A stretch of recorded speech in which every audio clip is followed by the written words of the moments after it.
ಇಳುವರಿ ಎಲ್ಲ ಜಾಸ್ತಿ ತೆಗಿತಾರೆ. ನಾವು ಕೂಡ ಇಲ್ಲಿ ಜಾಸ್ತಿ ಇಳುವರಿ ತೆಗಿಬೇಕಂತೇಳಿ ಅಲ್ಲಿ ಏನೇನು ಮಾಡ್ತಾ ಇದ್ದಾರೆ ಪ್ರಾಕ್ಟೀಸಸ್ ಎಲ್ಲ ನೋಡಿ ಬಂದಿದ್ದೀವಿ. ನಾವು ಕೂಡ ಇಲ್ಲೆಲ್ಲ ಇಂಪ್ಲಿಮೆಂಟ್ ಮಾಡ್ತಾ ಇದ್ದೀವಿ. ಸ್ಪ್ರಿಂಕ್ಲರ್ ಹಾಕೋದಾಗಲಿ, ಆಮೇಲೆ ಲೈಟಿಂಗ್ ಬಳಸ್ತೀವಿ ಆಫ್ ಸೀಸನಲ್ಲಿ. ಕ್ಲೈಮೇಟ್ ಚೆನ್ನಾಗಿ ಬರುತ್ತೆ, ಒಂದ್ಸಲ ಕಡಿಮೆ ಬರ್ಬೋದು, ಬಟ್ ರೇಟ್ ಇರುತ್ತೆ ಆಫ್ ಸೀಸನಲ್ಲಿ ಬೆಳೆದ್ರೆ.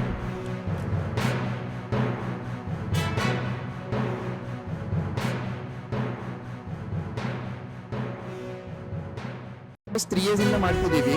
ಆಲ್ಮೋಸ್ಟ್ ಎಲ್ಲ ನಮ್ಮದು ಕ್ರಾಪ್ ಬಂದ್ಬಿಟ್ಟು ಮಂಗಳೂರು, ಬ್ಯಾಂಗ್ಳೂರು, ಮೈಸೂರು, ಹೈದರಾಬಾದ್ ಎಲ್ಲ ಆಲ್ಮೋಸ್ಟ್ ಸೌತ್ ಕಡೆ ಎಲ್ಲ ಟ್ರಾವೆಲ್ ಆಗ್ತೈತೆ.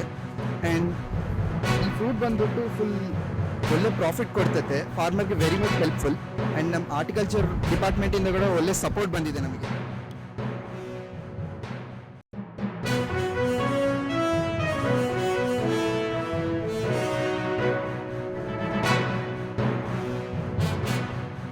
ಬಂದ್ಬಿಟ್ಟು ಕ್ಯಾಲ್ಸಿಯಂ ಕೈಲಿನೂ ಒಂದು ಸ್ಪ್ರೇ ಮಾಡ್ಕೊಂತ ಇರಬೇಕು, ಇಲ್ಲಾಂದರೆ ಎಲ್ಯೂಷಾಗಿ ಟರ್ನ್ ಆಗುತ್ತೆ ಪ್ಲ್ಯಾಂಟು, ಇಲ್ಲ ಕೈಲಿನೂ ಸ್ಪ್ರೇ ಮಾಡ್ತಾ ಇರಬೇಕು. ಜಾಸ್ತಿ ಸಾವಯವ ಉಪಯೋಗ ಮಾಡೋದ್ರಿಂದ ಲೈಫು ಚೆನ್ನಾಗಿರ್ತದೆ, ಭಾಳ ವರ್ಷದಿಂದ ಮೇಂಟೈನ್ ಮಾಡ್ಬೋದು ನಾವು.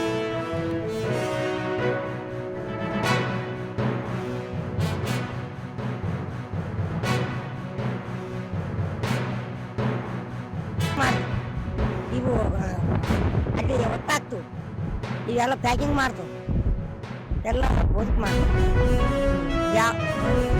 ಭಾಳ ಅನುಕೂಲ ಐತಿ.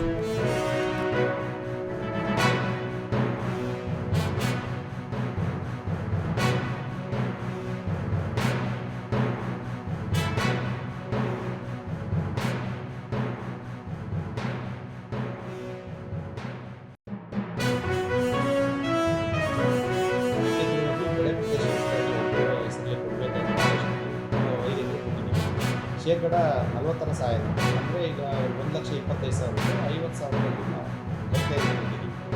2 ಹೆಕ್ಟರ್ಸ್ಗೆ 1 ಲಕ್ಷ ಕೊಟ್ಟಿದ್ದೀವಿ. ಅದೇ ರೀತಿಯಾಗಿ ಮಲ್ಚಿಂಗ್, ಕೃಷಿ ಹೊಂಡ, ಫಾರಮ್ ಗೇಟ್ ಪ್ಯಾಕರ್ಸು, ಇವಕ್ಕೆಲ್ಲ ಯೋಜನೆಗೆ ಸಬ್ಸಿಡಿ ಇದೆ.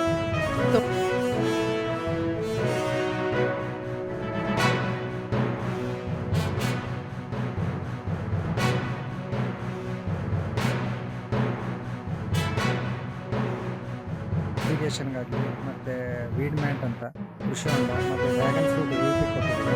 ಈಗ ಆಧುನಿಕ ತಂತ್ರಜ್ಞಾನಗಳನ್ನು ಉಪಯೋಗಿಸ್ಕೊಂಡು ಈಗ ಸಾಂಪ್ರದಾಯಿಕ ಬೆಳೆಗಳನ್ನು ಒಂದೇ ಬೆಳಿಲಾರ್ದಂಗೆ ಈಗ ನಮ್ಮ ಆದಾಯ ಬರೋ ತೋಟಗಾರಿಕೆ ಬೆಳೆಗಳ ಹತ್ರ ಕಾನ್ಸಂಟ್ರೇಷನ್ ಮಾಡ್ತಿರೋದು ರೈತರು ಒಂದು ಒಳ್ಳೆ ವಿಚಾರ.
ಎರಡನೇದು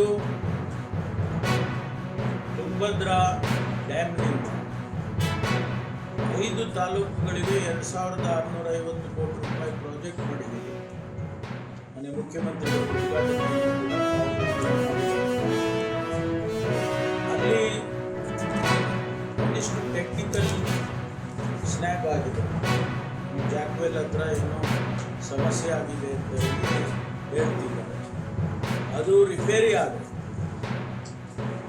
ಅಥವಾ ಅಲ್ಲಿನ ಸಮಸ್ಯೆ ಏನು ಟೆಕ್ನಿಕಲ್ ಅಂತ ನನಗೆ ಸಂಪೂರ್ಣ ಮಾಹಿತಿ ಇಲ್ಲ. ಅದು ಸರಿಯಾದರೆ 5 ತಾಲೂಕಿಗೂ ಕುಡಿಯೋ ನೀರಿನ ಸಮಸ್ಯೆ ಬಗೆಹರಿಸೋದಕ್ಕೆ ಸಾಧ್ಯತೆ ಇದೆ. ತಿಂಗಳಾನುಗಟ್ಟಲೆ ಎನರ್ಜೈಸ್ ಮಾಡೋದಿಲ್ಲ ಅಂತ ಒಂದು ಜನರಲ್ ಕಂಪ್ಲೇಂಟ್ ಅನ್ನು ಕೇಳಿದೆ. ನಾನೀಗ ಸೂಚನೆ ಕೊಟ್ಟಿದ್ದೀನಿ ಎಕ್ಸಿಕ್ಯೂಟಿವ್ ಇಂಜಿನಿಯರ್ ಡೆಸ್ಕಾಮ್ಗೆ, ವಿದಿನ್ 15 ಡೇಸ್ ಬೋರ್ವೆಲ್ ಕೊರೆದು ಅಳವಡಿಸಿದ ಮೇಲೆ ವಿದಿನ್ 15 ಡೇಸ್ ಅದನ್ನು ಎನರ್ಜೈಸ್ ಮಾಡಬೇಕು ಆನ್ ಪ್ರಯಾರಿಟಿ. ಬೇಕಾದರೆ ನೀವು ಇರಿಗೇಷನಿಂಗ್ ಮಾಡೋದನ್ನು ನೀವು ಸ್ವಲ್ಪ ನಿಲ್ಲಿಸ್ಬೋದು, ಆದರೆ ಕುಡಿಯೋ ನೀರಿಗೆ ಆನ್ ಪ್ರಯಾರಿಟಿ ಮಾಡಬೇಕು ಅಂತ ಹೇಳಿ ನಾನು ಅವರಿಗೆ ಸೂಚನೆ ಕೊಟ್ಟಿದ್ದೀನಿ. ಅದನ್ನೇ